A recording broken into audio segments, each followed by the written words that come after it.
Asia কাপের আগে প্রস্তুতি সিরিজে বাংলাদেশ আসছে নেদারল্যান্ডস। টাইগারদের জোর প্রস্তুতির মঞ্চ তৈরি। এশিয়া কাপের আগেই আন্তর্জাতিক প্রতিযোগিতায় অংশগ্রহণের পূর্ব মুহূর্তে খেলোয়াড়দের প্রস্তুতি অত্যন্ত গুরুত্বপূর্ণ। সেই ভাবনা থেকেই বাংলাদেশ ক্রিকেট দলের অধিনায়ক লিটন দাস আগেই জানিয়েছেন, বড় কোনো টুর্নামেন্টের আগে ম্যাচ অনুশীলন দলকে মানসিক ও কৌশলগতভাবে শক্তিশালী করে তোলে।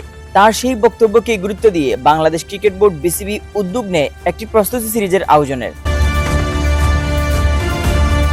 সেই পরিকল্পনার অংশগ্রহণ হিসাবে বিসিবির আমন্ত্রণে সাড়া দিয়ে বাংলাদেশ সফরে আসছে ইউরোপিয়ান ক্রিকেটের ক্রমশ শক্তিশালী হয়ে ওঠা দল নেদারল্যান্ডস। এই সফরে তারা বাংলাদেশের বিপক্ষে একটি 3 ম্যাচের টি-20 সিরিজ খেলবে।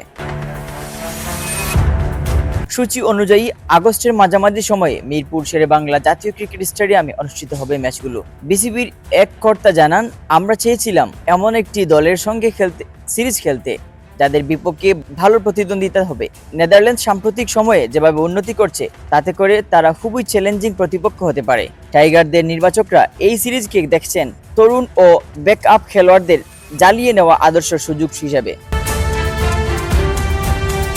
লিটন দাস, তৌহিদ হৃদয়, মুস্তাফিজুর রহমান, সাকিব আল হাসানদের পাশাপাশি তরুণ মুখরাও মাঠে সুযোগ পেতে পারেন এই সিরিজে।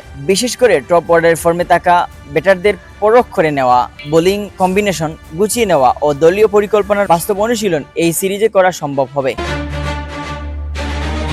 সব মিলেই আসন্ন এশিয়া কাপকে সামনে রেখে নেদারল্যান্ডসের বিপক্ষে এই সিরিজ হতে যাচ্ছে বাংলাদেশের জন্য মানসিক ও টেকনিক্যাল প্রস্তুতির গুরুত্বপূর্ণ ধাপ।